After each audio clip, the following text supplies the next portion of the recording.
में तल्लीन थे, तभी उनके निकट एक ब्राह्मण आया और कहने लगा, मेरी जूती थोड़ी टूट गई है, इसे जरा ठीक कर दो। रविदास जी उसकी जूती ठीक करने लगे। आप कहाँ जा रहे हैं श्रीमान? रविदास जी ने ब्राह्मण से पूछा। ब्राह्मण ने कहा, मैं गंगा स्नान के लिए जा रहा हूँ। तुम चमड़े का कार्य करने वाले क्या जानोगे गंगा स्नान से कितना पुण्य मिलता है? रविदास जी ने कहा, सत्य कहा श्रीमान, हम मलिन नीच लोगों के स्पर्श से पावन गंगा भी अपवित्र हो जाएगी। ब्राह्मण ने कहा, ये लो अपनी मेहनत की एक कौड़ी और मुझे मेरी जूती दो। रविदास जी ने कहा, ये एक कौड़ी आप माँ गंगा को गरीब रविदास की भेंट कहकर अर्पित कर देना। ब्राह्मण अपनी जूती लेकर अपनी राह को चला गया। रविदास जी पुनः अपने कार्य में लग गए। अपने स्नान ध्यान के बाद जब ब्राह्मण गंगा दर्शन कर घर वापस चलने लगा तो उसे ध्यान आया कि अरे उस शूद्र की कौड़ी तो गंगा जी को अर्पण की ही नहीं। उसने कौड़ी निकाली और गंगा जी के तट पर खड़े होकर कहा, हे माँ गंगे, रविदास की ये भेंट स्वीकार करो। तभी गंगा जी से एक हाथ प्रकट हुआ और आवाज आई, लाओ रविदास जी की ये भेंट मेरे हाथ पर रख दो। हक्के बक्के से खड़े उस ब्राह्मण ने कौड़ी को उस हाथ पर रख दिया।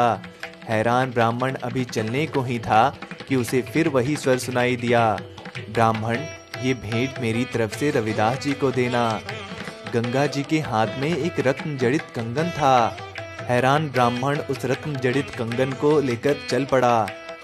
रास्ते में उसे ख्याल आया कि रविदास को क्या मालूम कि माँ गंगा ने उसके लिए कोई भेंट दी है। अगर ये बेशकीमती कंगन मैं राज्य की रानी को भेंट दूं तो राजा मुझे माला माल कर देगा। वो राज दरबार पहुंचा और रानी को भेंट स्वरूप वो कंगन दे दिया। रानी वो कंगन देखकर बहुत खुश हुई। अभी ब्राह्मण उसको मिलने वाले इनाम के बारे में सोच ही रहा था कि रानी ने अपने दूसरे हाथ के लिए भी एक समान कंगन की फरमाइश राजा से कर दी। राजा ने ब्राह्मण से कहा, हमें इसी तरह का दूसरा कंगन चाहिए। ब्राह्मण ने कहा कि आप अपने राज जौहरी से इसी तरह का दूसरा कंगन बनवा लें, मेरे पास दूसरा कंगन नहीं है राजन। तभी राज जौहरी ने राजा को बताया कि इसमें जड़े रत्न बहुत दुर्लभ हैं, वो हमारे राजकोष में नहीं है। राजा को क्रोध आ गया। उसने ब्राह्मण से कहा कि यदि तुम दूसरा कंगन मुझे लाकर नहीं दे सकते तो मैं तुम्हें मृत्यु दंड दे दूंगा। ब्राह्मण की आंखों से आंसू बहने लगे। संत रविदास से किया गया छल उसके प्राण लेने वाला था। उसने सारे सत्य को राजा को कह सुनाया। केवल रविदास जी ही हैं जो आपको वो दूसरा कंगन माँ गंगा से लाकर दे सकते हैं। राजा को इस बात का विश्वास ही नहीं हुआ। वो ब्राह्मण के साथ रविदास जी के पास गया।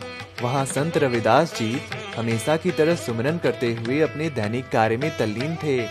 ब्राह्मण ने दौड़कर उनके चरण पकड़ लिए और उनसे अपने जीवन की रक्षा की प्रार्थना की। रविदास जी ने जब ब्राह्मण के जीवन दान की प्रार्थना राजा से की, तब राजा ने उनसे उस ब्राह्मण के जीवन दान के बदले दूसरा कंगन मांग लिया।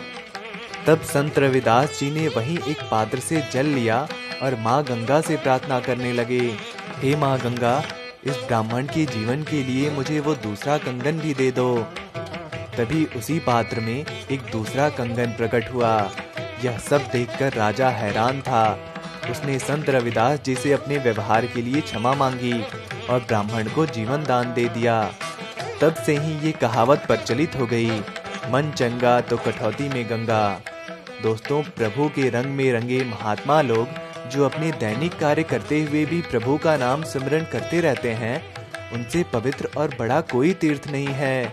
उन्हें वेद शास्त्र क्या व्याख्यान करेंगे, उनका जीवन ही वेद है, उनका दर्शन ही तीर्थ है। आज का श्लोक ज्ञान। पुण्यम प्रज्ञा वृद्ध्यति क्रियमाणं पुनः पुनः वृद्ध प्रज्ञः पुण्यमेव नित्यं मार्भते नरः। अर्थात बार बार पुण्य करने से मनुष्य की विवेक बुद्धि बढ़ती है, और जिसकी विवेक बुद्धि बढ़ती रहती हो ऐसे व्यक्ति हमेशा पुण्य ही करते हैं। दोस्तों, हमारे द्वारा दी गई जानकारी अगर आपको पसंद आई है तो हमारे इस वीडियो को लाइक जरूर करें। अगर आपके मन में हिंदू देवी देवताओं से जुड़ा हुआ कोई भी प्रश्न है तो हमें कमेंट बॉक्स में बताएं, हम उस प्रश्न का उत्तर अवश्य देंगे।